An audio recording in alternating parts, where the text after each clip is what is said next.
until 25% of the original face value remains. So right around 68 and 1 month, 1.5 months, it will reduce down from basically 150 all the way down to about $37,750. Plus, she kept the option A.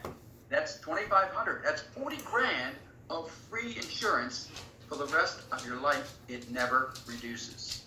And you have made a payment for basically 65 on. If you make 100 grand, it's $27,500 of free insurance for the rest of your life. Is that enough to take care of final arrangements? So this one here, you got to take action on. So what are your rates? Well, notice for basic. Under basic, it's 32.5 cents per thousand. Here you are, you're at 64 years old, you're paying 32.5 cents per thousand. Here's somebody 21 paying 32.5 cents per thousand. Does that sound fair to you? Sounds fair to me. You pay the same rate at 64 as someone else is paying 65. Who made more money? Someone at 64 or someone 25?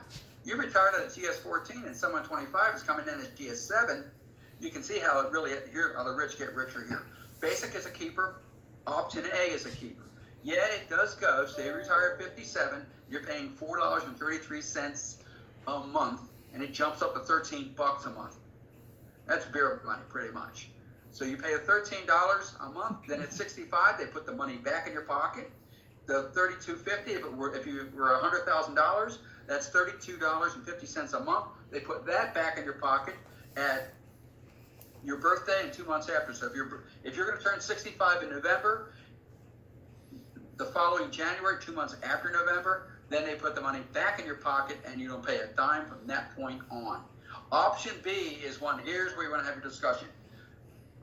What's more important in retirement, life insurance or health insurance? Here's where the rich will get killed, is on option B. Because this is multiples times, this is per thousand.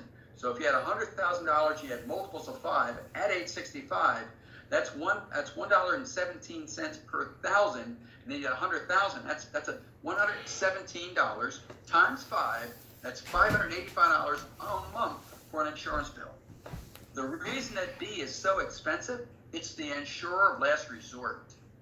If you have a pre-existing condition, you don't want to drop B because you can't get insured. But the problem is B gets so darn expensive, you can't afford it. It's going to eat up your pension. So if you're looking for some type of term insurance and you're in fairly good health, you might want to grab it before you turn age 50, lock in the rates, and they will not increase. That way you can work the system. C isn't that bad, but B is a killer. B is a killer. Have a plan not to have B when you retire. Now you can change your insurance. There's 3 ways to do it. And one is called outside of open season, which is basically open enrollment. And that's usually once every 12 years. There's only been like 12 of them since 1954. The last one was in 2016. So if they hold the form, the next one shouldn't occur until 2028. Open seasons when they have a new policy. They're offering a new carrier, a brand new feature of insurance, and they have to open up all the insurance for all employees, and they have to accept all comers regardless of pre-existing conditions. So the last one was in 2016, September 2016. This is where you want to increase your insurance, not decrease it. You want to increase your coverage. You can do that through open season. So in 2016, if you were to increase your coverage, it's effective January 1st of 2017. And to carry that change into retirement, you got to have that change in play for at least your last 5 years on the job. So at minimum, you couldn't retire until 2022. Another way you can change your coverage is by taking your physical exam. And that's the standard form 2822. But there's a catch here. Where before the insurer cannot refuse you, now they can. Now underwriting comes into play and they could refuse you. QLE, no more underwriting. Now, if you have a qualifying life event for any reason, marriage, divorce, death of a spouse, or acquisition of a child, you can increase coverage in your insurance, no questions asked, they have to accept you. And if you want that change to carry into retirement, you have that new increase has to be in play. In other words, you have to pay for it your last 5 years on the job. I talked about how do you change your insurance going into retirement with standard form 2818. This is how you change your insurance as a current employee. So insurance considerations, keep in mind that you're actually buying a 5-year renewable term. And then the old cliche is, buy the right kind of insurance for the right reason, for the right amount, at a price you can afford. Keep in mind, B is going to get wildly expensive in retirement. So you want to make sure that you have a plan not to need insurance before this happens. Lock in term rates prior to it. And when you really think about insurance in retirement, what's more important in retirement? Life insurance or health insurance? The game flips in retirement. You get guaranteed income in retirement, and so insurance is there to replace lost income. You're not losing in, you'll lose some of your income, and in some cases you will lose income in retirement, but you're not going to lose all your income in retirement. The next slide here talks about what I consider, and I'm sure Fred would concur, is our number one benefit in the federal government. What employer is providing paid for health care in retirement? In other words, you leave the job and they're still going to pay for your health care. Who does that? GM tried it. I'm not making this up. You know this is true. GM tried it and they went bankrupt. Your employer is going to pay for your health care in retirement. They're going to pay up to 72 or more % of your total health care for the rest of your life. As an employee, you're guaranteed coverage. They give you a tax break as an employee with pre-tax dollars. So as you pay towards your Blue Cross Blue Shield, you can write that off on your taxes. So that is your sheltering income there. To be enrolled, to keep this into retirement, you must be enrolled, and you have to have this 5 years before you retire. You must be insured in retirement. You must retire on an immediate FERS retirement benefit, i.e. you qualified. You met the 5-year rule. So in retirement, you pay the same as active employees, except Postal. Postal's going to pay the same rate as us. Postal pays less money for their health care. I think it's almost free for them because they have a better bargaining unit than we have. But once they retire, they're just like us. They have to pay the same amount at that point there. The government continues its contribution. What is that contribution? If you're looking for a hard number, it's 72%. That's not an exaggeration. 72% of your health care is paid for the rest of your life. And there's always exceptions. There's like over 400 plans, and like 4 of those plans, the very, very high option plans, the government will pay up to 75% on those plans. But for virtually everybody, 99%, the government's paying 72%, you're still going to pay 28% for the rest of your life. You pay the same as active employees. So you can be 68 years old, and you're paying the same rate as somebody 21. How's that for fair? You like that? Now, if their rates go up, naturally your rates would go up. And for your spouse to enjoy this health care in retirement in the event of your death, you must provide a FERS survivor benefit for the spouse to continue health care. You pay once a month out of your check, and it's automatic. They just take it right off the top of your check. So in retirement, it's after-tax dollars, not pre-tax. If there's any law enforcement or firefighters, you folks can take up to $3,000 off your taxes per IRS Pub 721. The rest of us cannot do that. So overview of FEHB, if you enroll in TRICARE and FEHB at the same time, then FEHB pays first, TRICARE pays second. Why would you have this situation? Not to work the system, but to work the system. Military can have both. You can sign up for FEHB your last year on the job. What about the 5-year rule? You already met the 5-year rule because you've had TRICARE for 5 or more years. So your last few months on the job, as long as you're paying into FEHB, you don't have to have it for 5 years like us civilians, because you've had your TRICARE for 5 years. Now you can have your FEHB. Then when you go to retire, so you pay it, you must be enrolled on FEHB the day you retire to return to FEHB in retirement. Cool. So I'm going to pay on my last paycheck, I paid into FEHB. Now I'm retired. In retirement, I'm going to file this RI 79-9 to OPM in retirement, and I'm going to suspend my FEHB. I'm going to put it up on the shelf. Now you get an option for life. Fred's talking about options. Now you get healthcare options. You truck on with your TRICARE, but if you come across where you're unsatisfied with TRICARE or the bills are going up too high, you always have the option to go back to FEHB if you had it as an employee. But you do know that if you're in TRICARE, you must enroll in Part A and Part B when you turn 65 at retirement or later, otherwise you'll lose your TRICARE. FEHB is the only group coverage plan in the country, group employee coverage plan in the country that does not require its members to sign up for Part B, and we're going to talk about that in a moment. Takeaway from this slide is right here at the bottom for everybody. Do not cancel. Never ever. Don't give away the golden goose. Never cancel your health care. If you don't want to pay health care, if you don't want to pay FEHB, you suspend it. Suspend it. That gives you the option of always coming back. Now, when you turn 65, we're going to talk about how does FEHB and Medicare play together. When you turn 65, you want to enroll in Part A, working or not. There's a 7-month, it was called Initial Enrollment Period, IEP. It's 3 months before you turn 65, at 65, and 3 months after. You want to sign up for Part A because Part A is in the price range. At 65, Part A is free. Even if you're working, you still pay the 1.45%. But if you're retired, you don't pay anything. You don't pay that Medicare cost. So Part A covers major hospital, and FEHB would pick up any difference in cost. So it would be zero out of pocket for you if you went into if you're over 65 and older and you have major medical at a hospital. As I mentioned with FEHB, that Part B is not required, but you will incur co-pays and deductibles without it. For the co-pays, it's like $25 to see a doctor. Other deductibles would be like durable medical equipment, oxygen, physical therapy, outpatient surgery. So if you had a $5,000 outpatient surgery, FEHB pays 80% of that, and then you pay the other 20%. So you pay $1,000.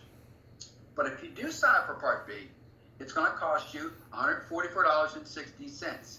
I'm going to make the assumption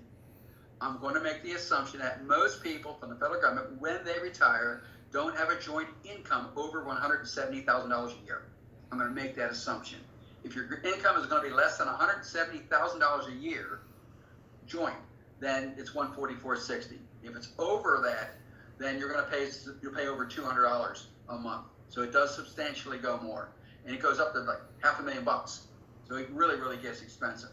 But if you have Part B, you pay the $144 plus the full FEHB. Now, if you happen to be on a high option, so if you have Blue Cross Blue Shield, Aetna, or GEHA, and you're paying the high option, let your carrier know that, hey, I signed up for Part B. Provide them with proof, and they'll give you some money back. On Blue Cross Blue Shield, Aetna, they'll give you $75 a month off of your bill, and GEHA they'll give you $60 a month off your bill. So they'll actually subsidize, if you will, part of Part A and Part B. Now, if you have Part A and B and FEHB, you know what in effect you've done? You've made your health care costs fixed. They're fixed. You're on a fixed income, and I got fixed health care expenses. So that's, for managing budgeting purposes, that's a big deal right there. If you have any medical at all, zero is coming out of your pocket. Now, what if your doctor doesn't accept it? Well, there's maybe 7% in the country who don't, but about 93% of physicians accept Medicare assignment. So that's something to consider. Now, what if you want Part C? So, well, FEHB is great. It was really, really good during my working year, but if I had the option, I would have gone to an Advantage plan, because I'm as healthy as a horse. I jog, I ride bikes. I'm 65, and I feel like I'm 35. I don't need to be paying $400 in FEHB when I can pay $189 for an Advantage plan. Because so why would I not sign up for an Advantage plan? You can, but both the spouse and both spouses would have to sign up for the Advantage plan together. So you would have to you get on the plan first, get accepted, and then let FEHB, let your carrier know that you've signed up for Part C. Suspend your FEHB, never cancel it. Then when you go Part C, the pluses and minuses. The plus is the cost. The minus is you're in an HMO, and you may lose your doctor, and you have to subscribe to their procedures that they will pay for. It's not as full featured as FEHB. Decided that Part C is too restrictive, and so you want to terminate your Part C, re-enroll in FEHB, and then make sure you re-enroll first, and then terminate Part C so there's no gap. Another advantage to FEHB, all of them, is they have a Part D component built in to FEHB. So it does a real good job of paying for your meds. for your prescriptions. Now, this list doesn't stop at A, B, C, and D. There's other plans. There's F, there's G, there's H, there's I, there's N. It's a whole alphabet of other types of Medicare supplement plans that are out there. What's the handshaking? When you retire at age 65, or if you're still retired, so you're not working anymore, you're age 65, Medicare becomes your primary. That's why it's so critical to sign up for Part A at a minimum, because that's your primary. Then FEHB is the secondary. If your spouse is under 65 and covered under FEHB is their primary until he or she turns 65. That's good to know.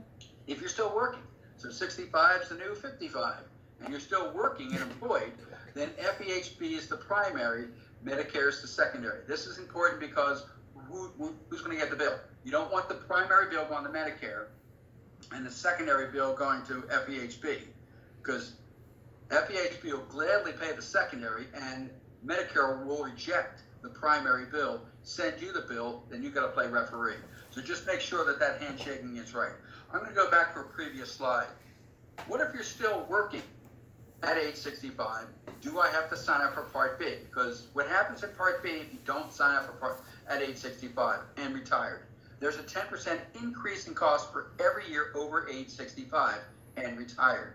But if you're still working past age 65, you work to age 68, 70, and then decide to enroll in Part B, they waive that 10% per year penalty. You can come right back on. You've got 8 months from day of retiring to sign up for Part B. Even your spouse, if they're over 65, can get on Part B, and they waive that 10% penalty.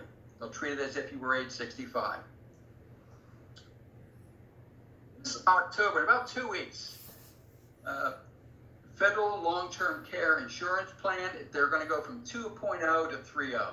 And the 3.0 plan, basically, it's a newer plan, and it's still by the same company, John Hancock. The problem with 2.0, the people had two major problems with it. One is the rates kept doubling every year, sometimes more than double. It would go up as much as 126% every year. And they said, this is nuts. I can't afford this. Is there a way you can make my rate more stable? Also, I don't like the idea of use it or lose it. If I never have a long-term care need, and I paid all that money into it, and I died, John Hancock got to keep all that money. Right. So under the new plan, it's called, they've introduced something called a premium stabilization feature. And what this feature does is it doesn't lock in the rates. It will lock in the rates sort of for that 1 year, but this is not fixed for the whole time. This is like term life. They will go up a little year over year, but they're not going to go over 100%. In fact, John Hancock cannot raise the rates. The rates have to be approved. The increase has to be approved by OPM before John Hancock can raise the rates. They say it could be between 10 and 100%, but if they're really going to, that's why they're calling it a stabilization. Your rates are going to stay stable throughout the whole term of having this insurance. The other benefit is, what if you have this insurance for 10 years or more, and at age 85, guess what? They cut your rates in half for the rest of your life, provided you've never filed a claim against for any long-term care benefit that you've had. Then the last feature is there's a limited death benefit, and it's based on a percentage. And again, that percentage should be done as low as 10, as high as 100%. Right now, that limited death benefit is 35%. So if you paid $100,000 in the policy and never had a claim against the policy, your beneficiaries could get 35% of the $100,000 or $35,000. Now, long-term care has to deal with something called ADLs, active daily livings. So that is, you can't bathe yourself, dress yourself, toilet yourself, feed yourself, mobility issues, or cognitive issues. If any two of those occur, then the insurance pays, and you don't have to pay anything. It's good for facility care or comprehensive. You probably would prefer comprehensive, be at home with your own stuff, watching the Orioles games or the Ravens. So that's what the insurance would pay for. What LTC really is, it's a wealth preservation play. That's what it is. Your insurance, Medicare and FEHB, is only going to pay the first 60 days of coverage. From day 61 on, it comes out of your pocket. You have to self-insure. And this could be $100,000 a year or more. one of the things that was good about the new plan, the 3.0, is the fact that they're gonna stabilize your premium costs, and also that you can get some money back, or at least your beneficiaries can, upon your death and never using a policy. What they had to trade off, what the giveaway is the old 2.0 policy had a lifetime benefit. And they're saying, well, that was the whole point of having long-term care, is I never have money, never has to come out of my pocket if I have a long-term care need. Well, now the new policy caps at 5 years. If you're in a facility or comprehensive for 5 or more years, at the end of 5 years, you have to start paying out of your own pocket at that point there. They've also got, the inflation riders used to be 4 or 5%. Now they've lowered it to 3%. So basically, OPM made some trade-offs between lifetime coverage offered by 2.0 and its use it or lose it coverage versus the premium offset offered by 3.0. Do you have any comments on this, Fred? Yeah, long-term care is something that you want to be evaluated as an individual if your health is really good, or if you're married. On the outside, they generally give you a 20% spousal discount when a husband and wife both apply. You're not getting that with the government plan. The other benefits that you get on the outside is if you're in excellent health, because you might try to get this coverage at 55, 60, you might get a preferred health rate. In the government group plan, it's all standard health. So you're not getting the best for your bag unless you're just a standard health person. Now, if you're currently in 2.0, you're grandfathered in. If you've not enrolled in 2.0, your only choice is 3.0, or look for coverage in the private market. This website below, that is if you go to opm.com and type in long-term care, it's going to take you to the same site. In dental, this is kind of unusual. I really foot stomp that. For FEHB, you got to have it your last 5 years, 5 years, 5 years, 5 years. Well, this one here, you don't have to have it at all. You never have it. I know for a fact I never had vision, because I was on my wife's vision plan at her work. So you can sign on for vision and dental during open season. So if you want to have glasses next year in 2021, during this upcoming open season, November through December, you want to have vision, you sign up for vision, they take it out of your January check, you go get your eyes checked, get your glasses, you make the payments for the entire year, decide I don't need vision or new glasses in 2022. In open season 2021, you unenroll in vision, and they put the money back in your January check. There are 4 vision plans, 11 dental plans. You can have your family on there, but kids come off the vision and dental plan at age 22, not 26 that you would think of with FEHB. Yeah. Healthcare is 26, but this federal VIP plan is age 22. Finally, we'll talk about your flexible spending account, which is different than a health savings account, but flexible spending account is not transferable into retirement. So either have the procedure before you retire or fill up the medicine chest. If there's any money left in your FSA spending account and you separate from the government, that money is forfeited. It goes right to the U.S. Treasury. And with that, we're going to open up the floor for Q&A. I'm going to turn my cameras on. Normally I have my camera off because I have a face for radio. So we'll go ahead and I will turn my camera on. You see here. Here we go. Let's see. Am I in?